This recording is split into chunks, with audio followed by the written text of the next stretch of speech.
Blocked paths, brutal bosses, and hard-earned loot. Every dead end is a shortcut waiting for the right skill.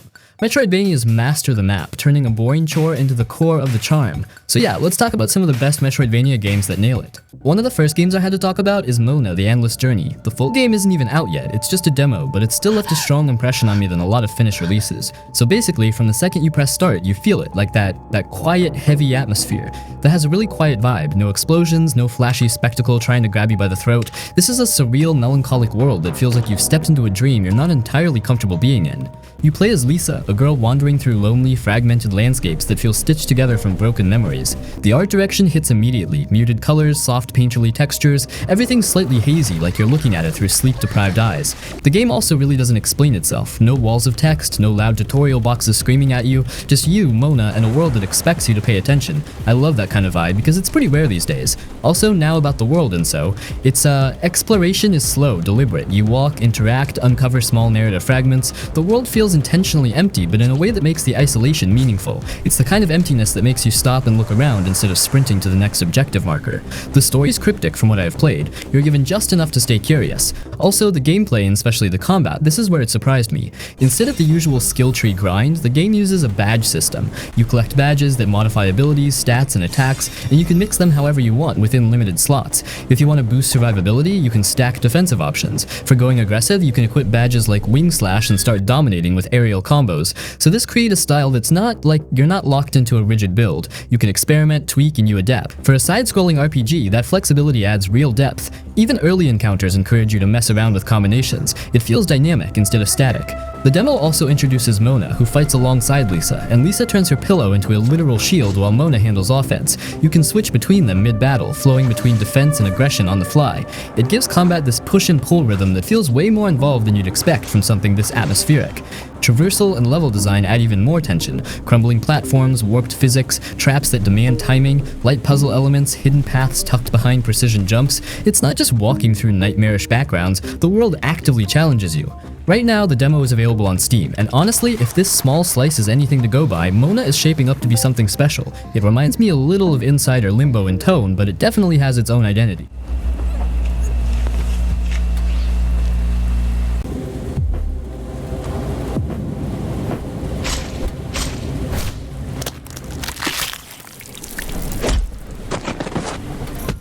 Monster Boy and the Cursed Kingdom.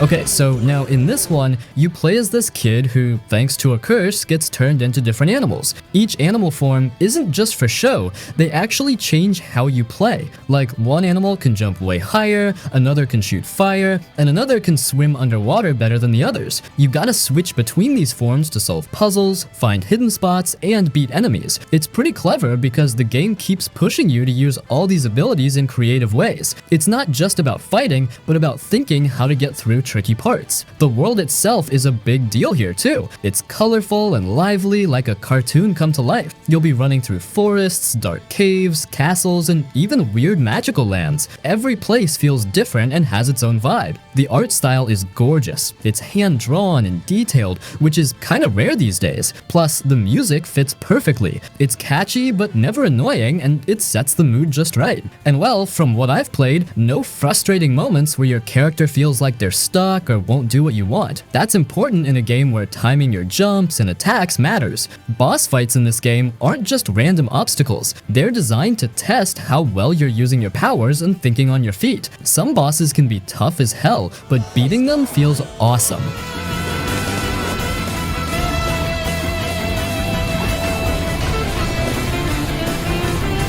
Wings of Z. This game is no joke. It's hard as hell, and it doesn't care if you get frustrated or not. You play as V, who's this tough-ass angel warrior, and you're basically thrown into a world full of nasty, crazy bosses and messed up enemies. The whole point? Stop some evil shit that's ruining everything. The story's not some deep emotional journey or anything. It's just enough to give you a reason to keep fighting. Honestly, you're here for the gameplay and the insane boss battles. The controls are super freaking tight, and you're gonna need that because the game will kick your ass this repeatedly. You will die. A lot. Like, if you're the kind of player who hates dying or getting stuck on one part, Wings of V will make you want to throw your controller through the wall. But here's the thing. Every time you die, you'll learn a bit more about the boss's moves, or the tricky platform you just couldn't nail before. That's what keeps you coming back, even when you're screaming "fuck this" under your breath.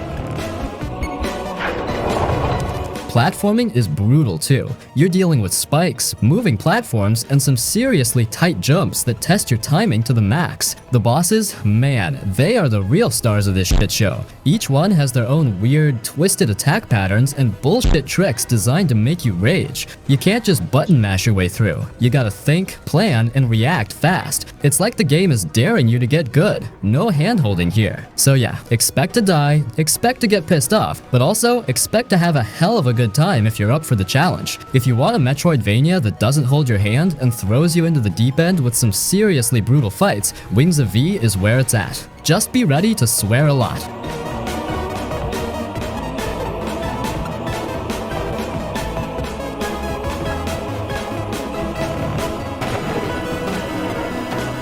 Owl Boy.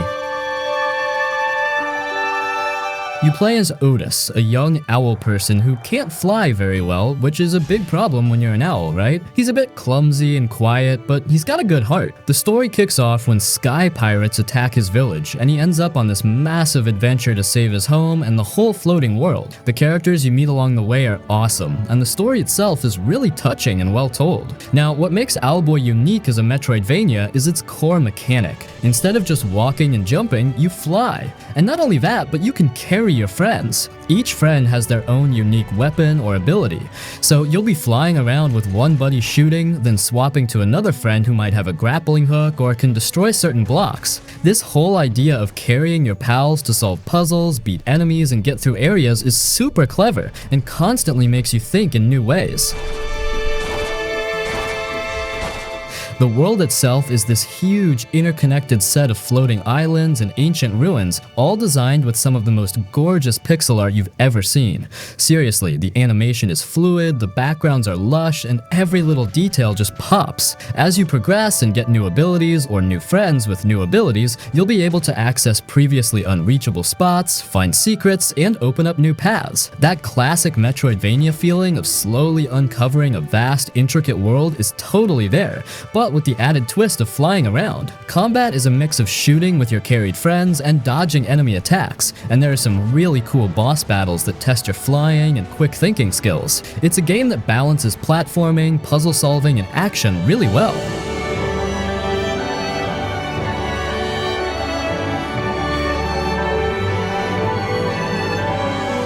Mamaora, Reverie Under the Moonlight. This game is kind of a hidden gem, but man does it deliver. It's got this super atmospheric, almost melancholic feel to it, combined with combat that's gonna make you work for every single victory. Right away, you'll notice the art style. It's got this really gorgeous, detailed pixel art that just pops. But don't let the beauty fool you. The world itself is pretty grim. You play as Kaho, a priestess on a pilgrimage to save her village from a spreading curse. You're exploring this ruined, haunted kingdom, and everything just feels oppressive and a little sad. The story isn't thrown in your face. You kind of piece it together from hints and the environment, which adds to the mystery. As a Metroidvania, it totally hits the mark. You're exploring the sprawling, interconnected world, gradually unlocking new abilities that help you reach previously inaccessible areas. Maybe it's a double jump that lets you get to higher ledges, or a special dash that lets you zoom through gaps. That classic feeling of opening up new paths and discovering hidden secrets is a huge part of the fun. You'll be backtracking, finding shortcuts, and slowly mapping out this cursed land. Now let's talk about the combat, because this is where Mamaora gets its reputation. It's tough, like really tough. It takes a lot of inspiration from Souls-like games, so you're gonna be relying a lot on precise dodging and rolling to avoid enemy attacks. You've got your trusty maple leaf as a close range weapon, but also a bow for ranged attacks, and you'll find other items to help you out. Every enemy can hit hard, and the boss battles are particularly brutal. They'll test your reflexes and patience, but beating them feels incredibly rewarding. It's that kind of game where you die a bunch, but you'll learn something new each time.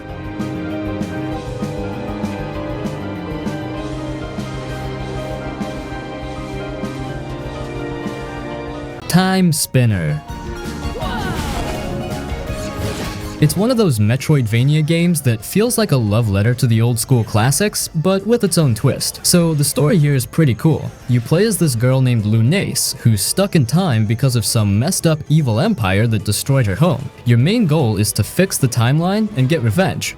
Time travel is a big part of the game. Like, you can jump back and forth between past and present to solve puzzles and figure out where to go next. It keeps things fresh and makes the world feel more alive and connected.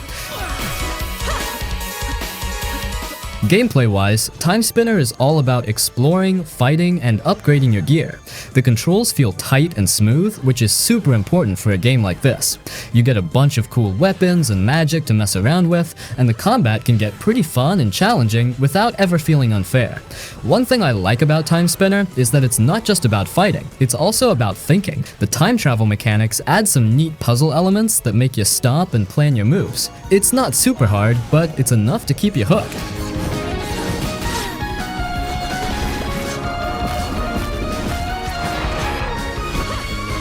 Blasphemous. You play as this dude called the Penitent One. He wears this really weird pointy helmet that looks like some twisted crown. He's on a mission in this world that's full of old religious stuff, but not in a boring way. It's more like a spooky nightmare mixed with old myths and stories from Spain. The game's world looks really detailed and kinda gross sometimes, but it's also really cool in how it tells a story just through the way it looks and feels. The gameplay is tough but fair. You gotta learn how to time your attacks and dodges just right, or you'll get hurt bad. It's not a game that holds your hand. You kinda have to figure things out yourself. There's a lot of exploring too, where you find new weapons, upgrades, and secrets hidden all over the place. That's one of the fun parts, seeing what crazy thing you find next. The bosses in Blasphemous are huge and really strange looking. They're not just some giant health bars to whack away at. Each boss feels like it belongs in this messed up world, with creepy designs that make you stop and say, what the heck is that? Fighting them takes skill and patience, and when you finally beat one, it feels awesome.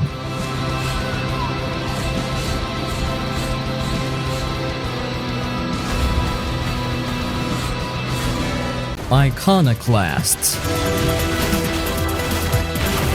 So Iconoclasts, man, this game is kind of one of those little surprises that you don't hear about much, but it's actually pretty cool. You play as Robin, who's basically a mechanic, but also can throw down when things get rough. The story starts off simple, but it doesn't stay that way. It gets way more interesting the deeper you go. Plus, the characters aren't just there to fill space. They actually feel real. Like, you get why they do what they do, and that's kind of rare in games like this. The gameplay? It's that classic Metroidvania stuff. You're running around, exploring, jumping, fighting enemies, and figuring out puzzles. But it's not too crazy or overwhelming. You gotta think a little, but it's never annoying or unfair. And the bosses? Oh yeah, they hit that sweet spot where they're tough, but not rage quit tough. What I really liked is that it's not super long, so you don't get bored or feel like it's dragging. The story wraps up pretty well, which is always a relief because you don't want a game that leaves you hanging. And Robin? She's got personality for days. Funny, smart, and definitely not some silent hero who just stands there.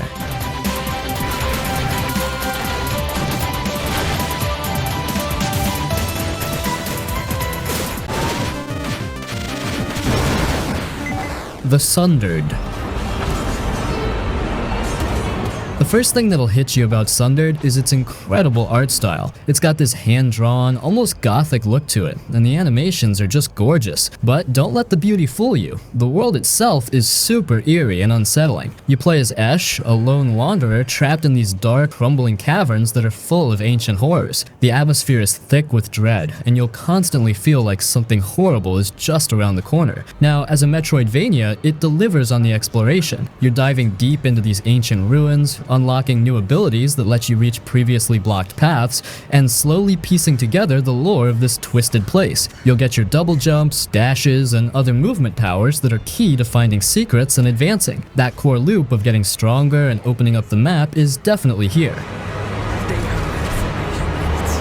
But here's where Sundered gets interesting and a bit different. While some major parts of the map are always the same, a lot of the smaller rooms and enemy layouts are actually randomized. So every time you go back to certain areas, they might feel a little bit different, which keeps things fresh, but also unpredictable. And speaking of enemies, this game loves to throw hordes of them at you out of nowhere. It can get really intense, with dozens of creepy creatures swarming you at once, pushing your combat skills to the limit. There's also this cool corruption mechanic. As you defeat certain bosses, you can choose to either corrupt your abilities, making them more powerful but twisting your character's appearance, or resist the corruption, keeping your soul pure but potentially making the game harder. These choices actually affect the ending of the game, which is a neat touch and gives it some good replay value.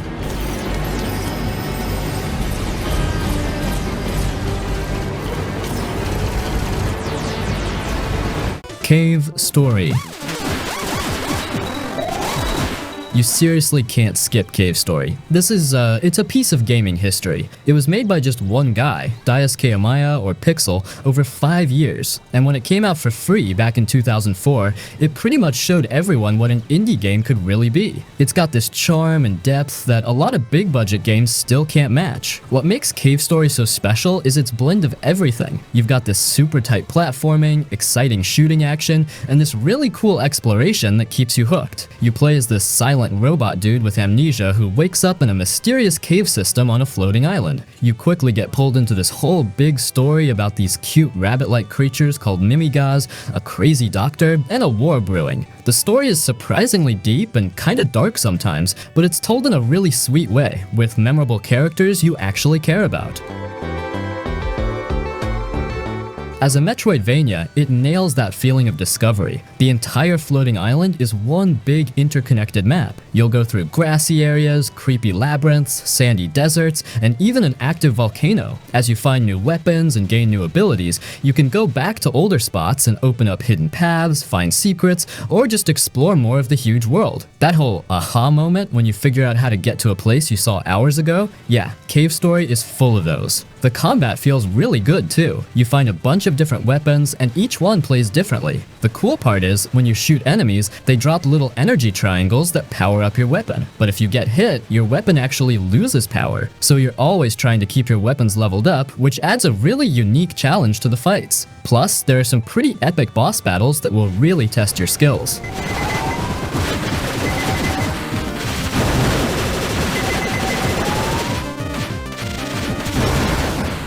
The Messenger. You play as a ninja messenger who's gotta deliver a secret scroll to save your village. Sounds basic, right? But here's the twist. The game starts out all retro 8-bit style. Super simple, kinda like those classic NES games we grew up with. Then, bam, halfway through, it flips into 16-bit with way more detailed graphics and bigger, more complex levels. It's like going from a black and white comic to full color in a blink. That switch feels fresh and keeps the game exciting. The gameplay is tight. You run, jump, slash enemies, and dodge traps, but what really stands out is how smoothly everything moves. The controls never feel sticky or slow. You gotta be quick and precise, but it never feels unfair. Plus, the game loves to mess with you by throwing in clever level designs, hidden paths, secret upgrades, and tricky platforming that keeps you on your toes. The humor in The Messenger is another big win. It's packed with funny moments and little jokes that break up the action, which is cool because sometimes games like this can get way too serious. The characters have personality and the writing doesn't take itself too seriously. You'll find yourself chuckling while still getting hooked on the story.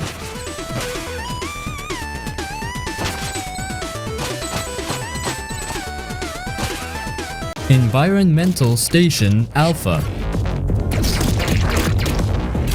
Okay, so if you're the kind of gamer who enjoys exploring weird, creepy places and getting a good challenge, this one might just grab you. So you wake up on this space station that's basically a big maze full of all kinds of strange creatures and traps. The place feels abandoned but dangerous, like something bad happened here. Your job is to explore every nook and cranny, find cool upgrades, and unlock new paths to keep moving forward. The map is massive and kinda confusing at first, so yeah, you'll get lost. But that's the point. The game wants you to figure things out on your own, find hidden secrets, and slowly piece the story together without spoon-feeding you.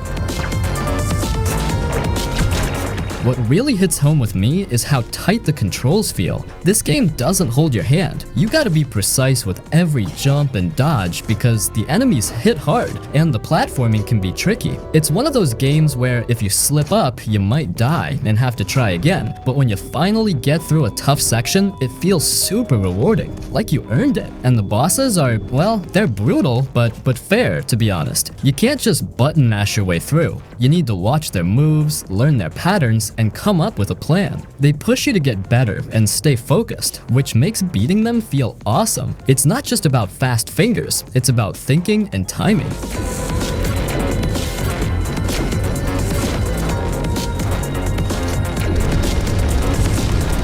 Shovel Knight: Plague of Shadows. The big deal here is that you're not playing as the noble Shovel Knight anymore. Nope. This time, you're stepping into the boots of Plague Knight, who's this quirky, bomb-throwing alchemist. And man, his playstyle is just wildly different from Shovel Knight's. Instead of shoveling bad guys, you're mixing up different kinds of bombs, lobbing them at enemies, and using explosive jumps to blast your way across levels. It totally flips the game on its head. What makes this a great Metroidvania is how that new moveset changes everything. You're still exploring the same world as Shovel Knight, but because Plague Knight moves differently, he can string together a bunch of bomb jumps to fly through the air or dash through enemies. You'll find new ways to tackle old areas. There are secrets you couldn't reach before, hidden paths that are only open to his unique explosion-fueled jumps, and even some levels get new sections designed just for his abilities. It really makes you rethink every jump and every enemy encounter. Plague Knight's story is pretty fun too. He's this weird, obsessed alchemist who wants to make the ultimate potion, and he's not exactly the good guy, which is a nice change of pace. He's got his own hub world, his own quirky characters, and a whole system for mixing and matching different bomb parts to create tons of unique attack combos. It's super satisfying to figure out which bomb types work best for different situations or for taking down bosses.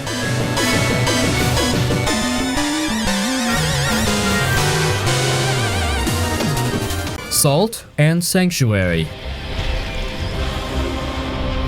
This game is kind of a wild mix. It takes the super tough, deliberate combat and dark atmosphere of a Souls-like game and then smashes it together with the exploration and interconnected world of a Metroidvania. It sounds like a lot, but it really works, creating something unique and seriously engaging. The first thing you'll notice about Salt and Sanctuary is its look. It's got this hand-drawn, somewhat grim art style that really fits its dark, mysterious world. You play as a shipwrecked sailor on a strange, cursed island, and everything just feels oppressive and dangerous. The story is kinda told in pieces, leaving a lot for you to figure out, which just adds to that whole dark fantasy vibe. Now, let's talk about the gameplay, because this is where it really shines. As a Metroidvania, the world is huge and all connected. You'll be climbing up towers, delving into dungeons, and finding shortcuts that lead back to earlier areas. As you beat tough bosses and gain new abilities, like a special jump or a way to cling to walls, you unlock even more of the map. That classic Metroidvania feeling of slowly uncovering a vast, intricate world is totally here. But with a twist. The Souls-like part comes in with the combat. It's tough, man. Every enemy can hit hard, and you have to be really careful. You're dodging, blocking, parrying, and waiting for your moment to strike. Stamina is key, just like in Dark Souls, so you can't just mash buttons. You'll die a lot, but every death feels like a lesson, pushing you to learn enemy patterns and get better. You'll be upgrading your gear, picking a character class, and finding new weapons and spells to help you survive. The Sanctuaries are like your bonfires, safe spots where you can level up, but they also bring more danger into the world. Honestly, if you're a fan of Dark Souls or Bloodborne, and you also love Metroidvanias, then Salt and Sanctuary is a game you absolutely need to play. It's challenging, it's dark, and it's incredibly rewarding when you finally overcome a tough boss or unlock a new area. It's a truly unique blend that offers hundreds of hours of exploration and intense combat. It's a journey into a bleak world, but one that's incredibly well designed and deeply satisfying.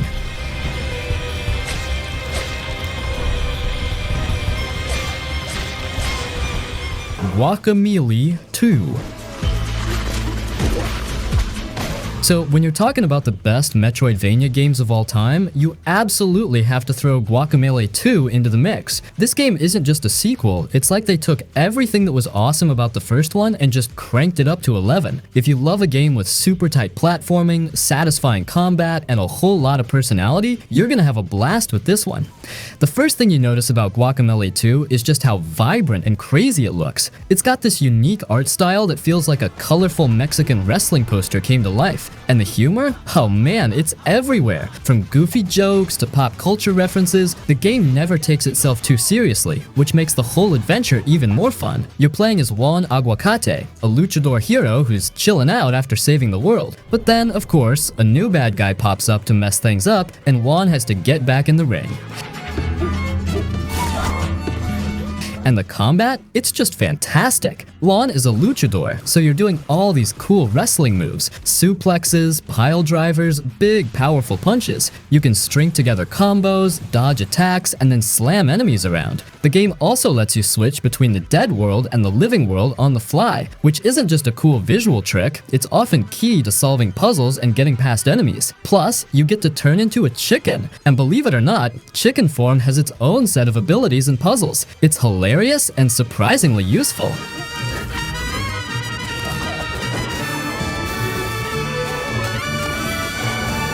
Dead Cells. This game is kind of like a perfect mix of fast action, cool exploration, and just enough challenge to keep you hooked without feeling unfair. You play as this weird blob of a character who wakes up inside a dead body. Yeah, it's a little creepy, but also super cool. The whole game is about running through different levels that change every time you play, fighting tons of enemies, and picking up new weapons and powers. And the way the levels change keeps it fresh. You never quite know what's coming next, which keeps you on your toes. What makes Dead Cells stand out is how smooth and satisfying the combat is. You can slash, dodge, and use all kinds of weapons and magic. There's a ton of options, so you can find a playstyle that suits you, whether that's quick and sneaky or full-on heavy hitting. And because it's got this roguelite vibe, when you die, you lose most of your stuff but keep some progress, so you're always getting a bit better and unlocking new things. The game also has this great sense of flow. When you're on a roll, moving through the levels, taking out enemies one after another, it feels awesome. Plus, the pixel art style is gorgeous, with lots of detail and cool animations that make the whole world feel alive and dangerous. It's not an easy game by any means. You'll die a lot, but that's part of the fun. Each run teaches you something new, and the more you play, the better you get. It's a game that rewards patience and practice, but always keeps you wanting to jump back in and try again. If you like fast-paced, action-packed games with a bit of exploration and a dash of challenge, Dead Cells is definitely worth checking out. It's addictive, fun, and just feels really good to play. Like the kind of game you don't want to stop once you start.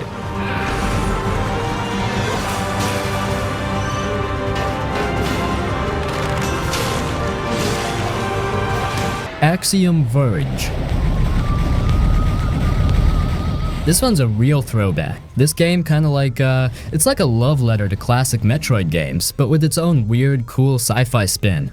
You play as Trace, a scientist who wakes up in this strange alien world after an accident. The story's kinda mysterious. You don't get all the answers right away, which keeps things interesting. You're stuck in this huge, creepy world full of weird creatures and crazy tech. It's all about exploring, finding new weapons, and unlocking abilities that help you get to new places. What really stands out about Axiom Verge is how it mixes old-school vibes with new ideas. The game's packed with strange gadgets and weapons that feel fresh and fun to use. Plus, the way you find glitches and bugs in the world that become tools is pretty clever. It's like the game itself is kind of broken. But of course, I don't mean the buggy way, but kind of like you are the main guy and making it whole together, which is pretty satisfying. The map is massive and maze-like, which is classic Metroidvania stuff. You'll spend a lot of time backtracking, unlocking shortcuts, and hunting for secrets. The game really rewards you for paying attention and exploring every nook and cranny. The visuals have this retro pixel art style that looks super sharp, and the soundtrack is a moody electronic score that fits the creepy sci-fi world perfectly. It kind of pulls you in and makes the atmosphere really thick.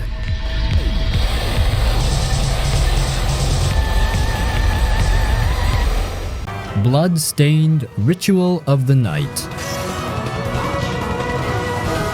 So you play as Miriam, a woman who's been cursed and now has these cool powers because of it. The story starts kinda dark. She's trapped in this giant castle full of monsters and demons, and you've got to explore it to figure out what's going on and stop the bad stuff. The setting feels a lot like classic Castlevania games, which makes sense because the guy behind Bloodstained is Koji Igarashi, who worked on a bunch of those. What I really dig about this game is how deep the gameplay is. It's not just running around and hitting things. You get all these weapons and spells, plus a huge variety of upgrades to customize how you fight. You can mix and match abilities to find your own style, whether that's going in all guns blazing or playing it more sneaky and careful. Plus, there's crafting and collecting shards from enemies that give you even more powers, which makes the whole thing feel fresh even after many hours.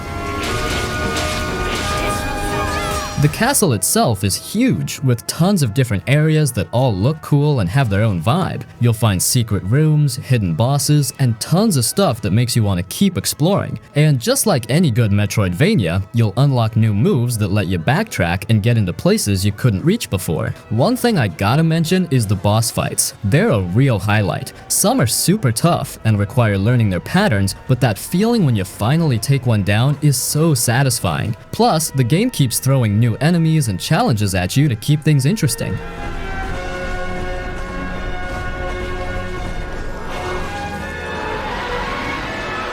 Hollow Knight. This game is straight up awesome. I mean, it's one of those Metroidvanias that just pulls you in and makes it hard to stop playing. You're this little bug guy in a big, dark world called Hallownest, and you're just exploring caves, fighting creepy enemies, and trying to figure out what's going on. The controls feel super smooth, like you can dash, jump, and swing your nail, that's your weapon, without any lag or weird hiccups. It just feels right. One of the best parts about Hollow Knight is how it doesn't just tell you everything. You gotta figure things out yourself. The story is low-key and kinda hidden behind cryptic conversations and little hints scattered around. It's not like other games that spoon-feed you the plot. You get to piece it together, which makes you feel like a real detective exploring a forgotten kingdom. It's cool because you start to care about the place and its strange characters without anyone beating you over the head with the story. Also, the bosses in this game, they're tough, but fair. Some of them will definitely make you throw your controller once or twice, but when you finally beat them, it feels so good, like you earned it. And each boss fight is different. Some are super fast, some are more about timing, and some just mess with your head a little. The variety keeps you on your toes the whole time.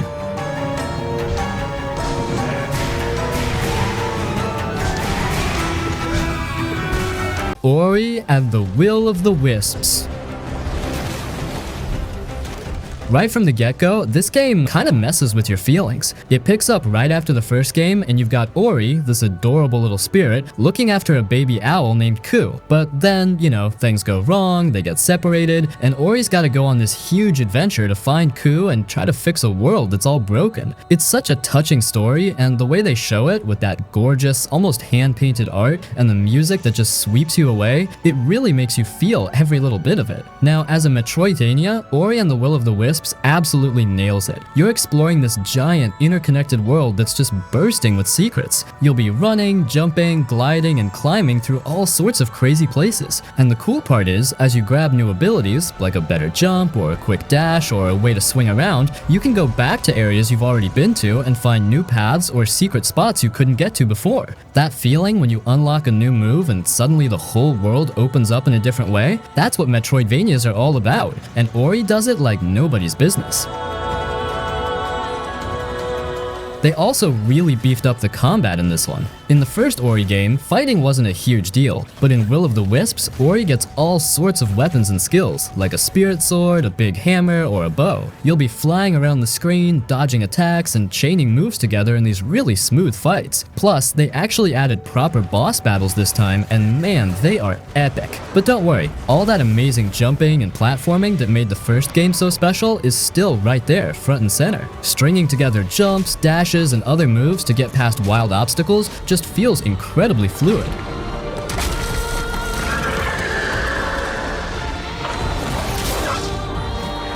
Bloodstained: Curse of the Moon 2. This game is awesome because it feels just like those classic Castlevania games from the NES era. You know, the really tough stage-based ones with that cool 8-bit look, but it's not just a copy. It adds some new twists that make it fresh and exciting. Right away, you'll see that classic pixel art style that just screams retro. It looks and sounds like something straight out of the late 80s or early 90s, but with smoother movements and some flashier effects that old consoles couldn't really do. You're still playing as Zangetsu, the Demon Slayer, but he's not alone this time. The really cool part about Curse of the Moon 2 is the character swapping. Just like in the first Curse of the Moon game, you start with Zangetsu, but as you go through the stages, you'll meet and team up with new characters. Each new friend has their own unique weapons and abilities. You've got Dominique, who uses a spear and can jump super high, Robert, who's a weak old guy but has a rifle and can even crawl into small spaces, and then there's Hachi, who's a corgi in a giant mech suit. Yeah, a corgi in a mech, and he's super strong, and can even turn invincible for a bit. You can switch between these characters on the fly, which means you're always trying to figure out which character is best for the situation. Maybe Zangetsu for raw power, Dominique for tricky jumps, Robert for long-range attacks, or Hachi to smash through everything. This character swapping is what gives the game its Metroidvania flavor, even though it's more about clearing stages than one giant open map. You'll often find different paths and levels that only certain characters can get to, hiding secrets or upgrades. The game also has some tough-as-nails platforming and boss fights, just like those old games, but it gives you options. If you want that super hard old-school challenge with enemy knockback and limited lives, you can play on veteran mode. But if you just want to enjoy the action without ripping your hair out, there's a casual mode with unlimited retries and less punishment.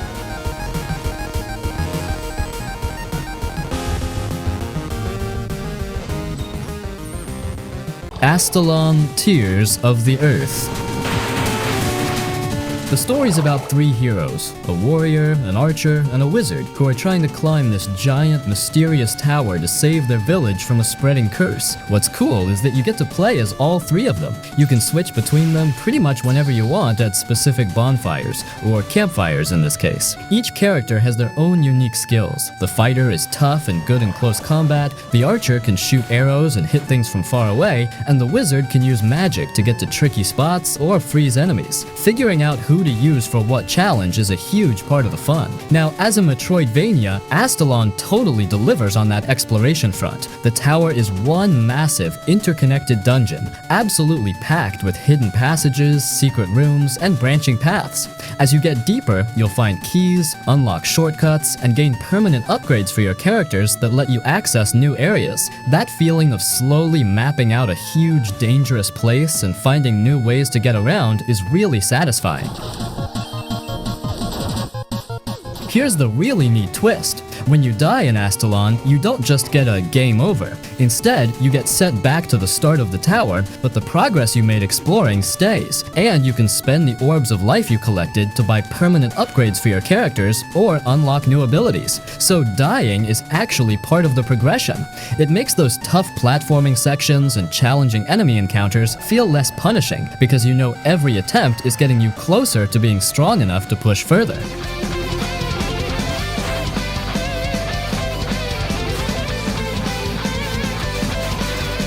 SteamWorld Dig 2.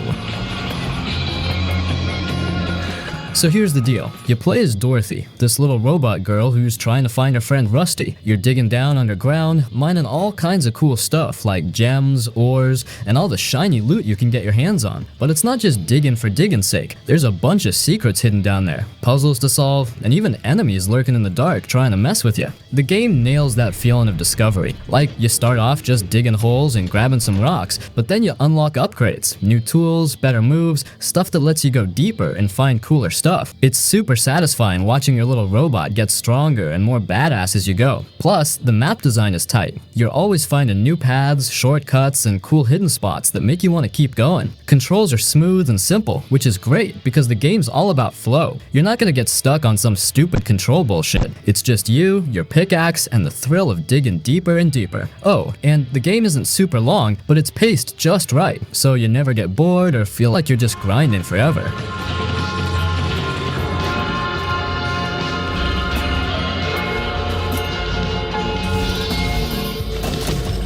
Ender Lilies, Quietus of the Nights.